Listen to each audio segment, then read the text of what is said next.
Hi there! Lewy and Sky here. Welcome back to my vlog. So for this vlog, this is just a life update and food vlog na din po. Sabay na din po natin dahil busog po yung ref namin. So, ayan, pwede din yan.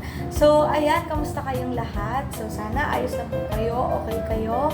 Dahil kami din po ay okay din po kami. Sobrang grateful and nakakatuwa dahil nakikita namin si Sky, ang laki na ayan o, kasi po siya.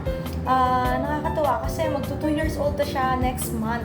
Kaya sobrang grateful namin talaga sa Lord. And thankful din kami sa Lord ni Ice dahil nakapareho kami naka-work from home, nakikita namin yung bawat isa sa bawat araw, nakakasama namin. Kaya sobrang blessing din talaga yon. At the same time, walang may mga sakit sa amin.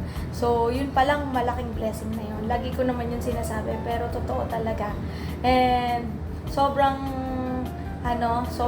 grateful, thankful namin dahil nakikita namin talaga and nararamdaman yung pagmamahal and kabutihan ni Lord sa life namin. Hindi niya kami pinababayaan. Pino-provide niya lahat ng mga pangangailangan namin. Actually, almost complete and bayad na din yung mga bills. Kaya sobrang salamat talaga sa Lord. And thankful din kami ni Ice dahil, ayan nga, walang may mga sakit sa bawat isa sa amin. So, for this vlog, samahan nyo kami. This is just a simple vlog with you guys. Samahan nyo din kami. And, ayan, as you can see, katatapos lang namin mag-breakfast. So, ito po yung breakfast namin. Ayan.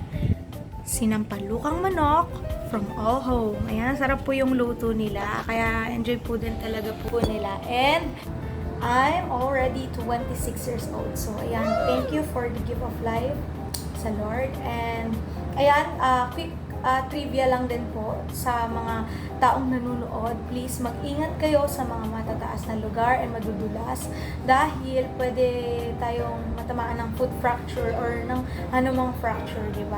So, mag-ingat all the time, lalo na din sa mga nagda-drive outside. And, ayun, na-foot fracture ako pero I'm so happy and thankful pa din dahil umu-okay na po siya. Hindi na siya ganun ka namamaga, sobrang konti na lang. Yung pasa, nag-fade away na din. And then yung kirot, sobrang bihira na lang. Kaya, galing. Thank you talaga sa Lord. Kasi ito lang yung na-experience ko. And yung accident na nangyari. Kaya, sobrang grateful ko pa din sa Lord. Kasi ito lang, di ba? So, blessing pa din yun. Kung titignan din talaga natin. And, trivia nga pala natin na ang healing pala kapag nagka-foot fracture ka ay nasa 6 weeks to 8 weeks. So, bawal iapak yung paa talaga. Depende yun sa case. So, yung case ko, dahil maliit lang naman yung bone fracture, yung healing time ng buto ay 6 to 8 weeks lang. So, sabi po yun ng mga doctors ko. And, ayun, sobrang thankful din kasi umiigi na din siya. I'm so excited na mag-on-site ulit, makapag-work ulit. And syempre, makakapaglakad kami sa park ni Sky and enjoy namin yung outside view, diba? So, ayun, super nakakatuwa po. So, thankful talaga sa Lord in overall, diba? Kasi, napakabuti niya talaga. And, ayun, so now let's proceed to our ref tour. Ayan, food tour po tayo. Ayan, ito po yung mga snacks po namin. Ayan, 4 po yung kinuha ni Ice kasi alam niya pong favorite ko po yung salted egg ng Gourmet Pix. Sobrang sarap po kasi niyan. Tapos ito naman po yung ibang snacks po. Tapos meron po kaming stock ng Shock Opo na drink. Favorite din po namin yan. Tapos, andito naman po yung mga pasta and ibang sweets po namin like yung brownies and stick. Favorite ko po yung stick ko. Dito naman po yung mga sauce ng Arabiata pasta and mga canned goods. Coco Crunch ni Ice. Favorite din po na yan. Tapos, ayan po yung iba. Yan, mga noodles po. Andiyan din po. Tapos, dito naman sa kabilang side po, punta tayo. Ayan, nandito po yung ibang snacks and yung mga pwede din pong lutuin and yung milk ni Sky.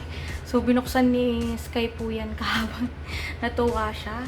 Kaya, naka-open na po yung iba.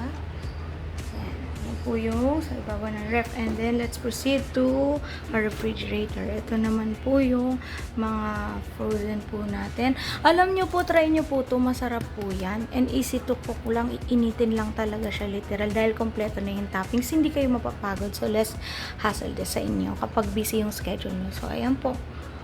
Ayan. Thank you, Lord. Next naman po natin dito po sa baba. So, we have Yakult kasi favorite talaga namin. Lahat po kami nagyayakult. Kaming tatlo po ay nagyayakult. Tapos, ito naman po yung ibang drinks. Mahilig po kami sa drinks. Ang saya, diba? Ang saya. Sobrang thankful talaga. Tapos, nandito po yung mga ibang gulay po. And here, we have our condiments and oils po. So, ayan po sila. Mga pampalasa and Milo po namin. Tapos, konting, ano po, coffee. Hindi po kasi kami nagko-coffee. Pero, ayan lang po yung, hindi po kami maalam din sa coffee. So, for the visitors lang din po. So, ito naman po, kumakain po ako ng mga dried seafood. Yan, mga pusit po. Masarap po yan. And, ayan, I think that's our food vlog for today. So, this is the whole vlog. And we're back again here dahil yung mga food suggestion po natin na pwede nyong itry na hindi nyo talaga pagsisisihan na sobrang sarap. Itong Oreo custard na mini cupcake, naku, try nyo yan, sobrang sarap. Meron din milk flavor, yung kulay blue. Alam nyo ba na isang box niyan ay 167 lang. Sobrang soft niyan, guys. Kaya try nyo din siya. And here, let's proceed. Ito yung tulad ng sinabi ko din kanina. Try nyo po talaga to dahil yung isang box lang yan, affordable, madali pang lutuin. That is only 235 pesos each box. So, ayan, may 4 cheese, Italian sausage, and bacon, pepperoni. So, and ito pa, try nyo to. Tong Vida Bacon, the best to. Sobrang sarap niyan, guys. Hindi kayo magsisisi sa Vida Bacon. Yan yung mga binabalik-balikan po namin. Ito, first time to. Kayo, try nyo na po ba tong broccoli? So, our broccoli is only 213. So, yan.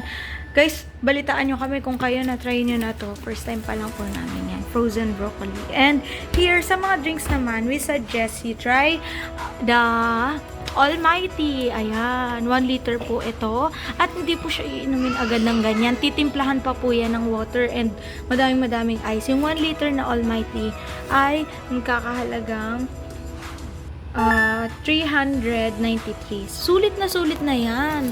Sulit na yan. And marami ka nang masiserve dyan. Actually, madami talaga.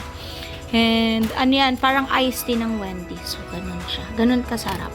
So, ayan po yung mga food suggestion po namin na pwede nyo pong i-try na hindi kayo magsisisi. So, that's our food vlog and life update. Thank you so much for watching. Bye-bye!